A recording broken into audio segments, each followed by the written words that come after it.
Pak Cik Makcik Oto Aru, ini adalah pengumuman tergempar, pengumuman yang paling mengejutkan tentang keputusan kes Mahkamah Datuk Seri Najib Tun Razak dari Mahkamah Persekutuan Istana Kehakiman Putrajaya. Akhirnya secara rasmi, 5 orang panel Hakim Mahkamah Persekutuan yang diketuai oleh Ketua Hakim Negara mengumumkan dan memutuskan Datuk Seri Najib Tun Razak kalah 5-0 dalam perbicaraan hari kedua SRC International kes rompakan 42 juta ringgit di Mahkamah Persekutuan sebentar tadi. Ya, masin lagi mulut Jufazli Syih Ahmad, Pak Cik Makcik Oto Aru. Benarlah semua ramalan Jufazli Syih Ahmad beberapa hari lalu tentang keputusan-keputusan kes mahkamah Bosku Najib yang telah dibocorkan lebih awal oleh Jufazli Syih Ahmad. Secara mutlak sebulat suara, 5 orang Hakim Mahkamah Persekutuan menolak permohonan Datuk Seri Najib Tun Razak untuk membentangkan bukti-bukti palsu, bukti-bukti tipu, bukti-bukti tin kosong, bukti-bukti atas angin, bukti-bukti yang direka-reka oleh bosku ke atas Hakim Muhammad Nazlan Muhammad Ghazali sebentar tadi. Ini adalah kekalahan yang sangat-sangat memalukan, kekalahan 5-0 buat kali pertama atas nama Datuk Seri Najib Tun Razak. Semua wayang politik penipuan Bosku Najib ini memerangkap dirinya sendiri, memenggal kepala Bosku Najib sendiri. Dan ini adalah kekalahan tanda-tanda kiamat besar. Tak lama lagi Bosku Najib check-in penjara Sungai Buloh. Saya Jufazli Syih Ahmad sebagai penganalisis politik bebas, pengkritik bebas, graduan master first class dalam bidang sains politik CGPA 3.97. Saya cukup kagum dengan kebijaksanaan Ketua Hakim Negara dan Hakim-Hakim Mahkamah Persekutuan yang memberi kekalahan 5-0 pusingan kedua, hari kedua perbicaraan kes SRC di Mahkamah Persekutuan sebentar tadi di Putrajaya. Saya cukup respect keberanian Ketua Hakim Negara dan Hakim-Hakim Mahkamah Persekutuan yang memberi kekalahan mutlak, kekalahan mandatori, yang mana Datuk Seri Najib Tun Razak didapati bersama peguam-peguam barunya gagal membuktikan Hakim Muhammad Nazlan Muhammad Ghazali mempunyai konflik kepentingan dan bersikap tidak adil atas kekalahan Datuk Seri Najib Tun Razak.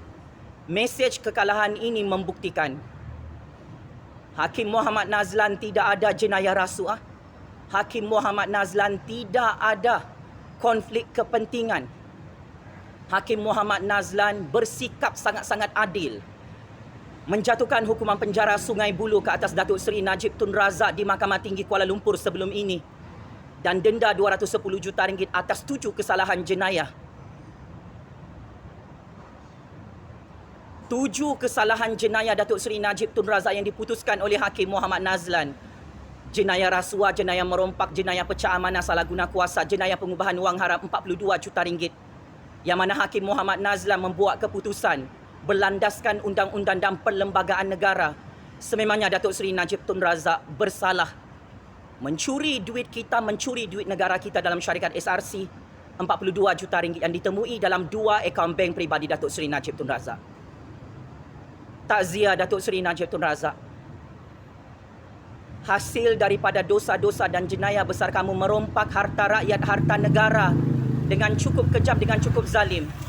Akhirnya semua wayang politik penipuan yang kamu kencing kepala Hakim-Hakim Mahkamah Persekutuan kantoi habis hari ini dengan kekalahan 5-0.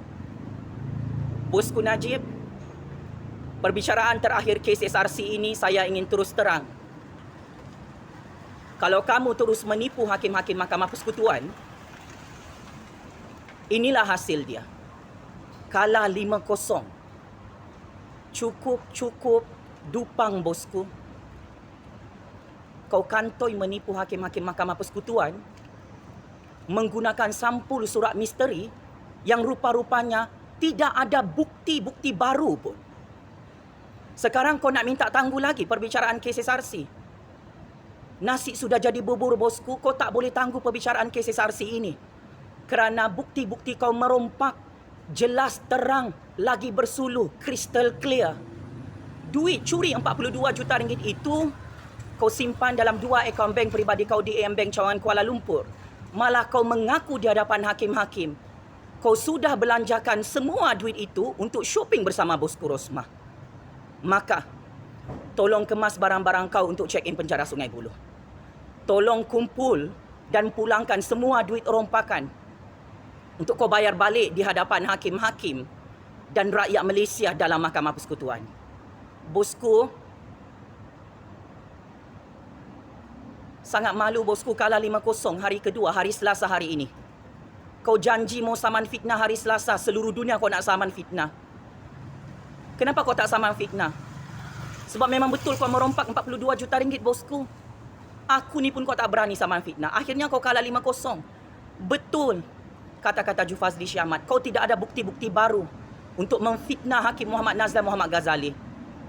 Saya mengucapkan syabas dan tahniah Ketua Hakim Negara dan Hakim-Hakim Mahkamah Persekutuan mempertahankan ketelusan, keadilan undang-undang yang ditegakkan oleh Hakim Muhammad Nazlan Muhammad Ghazali bahawa banduan penjenayah perompak penyamun penyangat nombor 1 di dunia bernama Bosku Najib ini sememangnya penyamun, penyangat, pengkhianat petualang kepada negara yang suka menipu dan berbohong di hadapan hakim-hakim. Dia gagal mengkambing hitamkan Hakim Muhammad Nazlan secara rasmi hari ini. Bosku,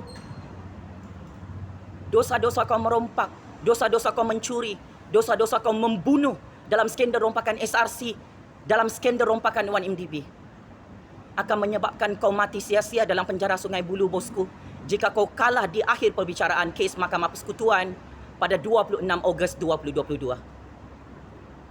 Syabas dan tahniah bosku Najib dengan peguam-peguam baru dia. Kalah 5-0 di tangan 5 orang hakim Mahkamah Persekutuan. Checkmate. And masuk penjara Sungai Buloh bosku Najib. Terus hidup suara keramat rakyat sampai kiamat pakcik-makcik Oto Arung. Terus menang dan terus menang. Suara sakti keramat rakyat yang paling ditakuti oleh bosku Najib dalam Mahkamah Persekutuan, pakcik-makcik Oto Arung. Bosku Najib, sepandai-pandai tupai melompat akhirnya jatuh ke tanah jua. Sepandai-pandai kau merompak duit rakyat, duit negara 42 juta ringgit ini, akhirnya hari ini kau terima juga kunci penjara Sungai Buloh daripada hakim-hakim Mahkamah Malaysia. Game is over bosku. Terima kasih.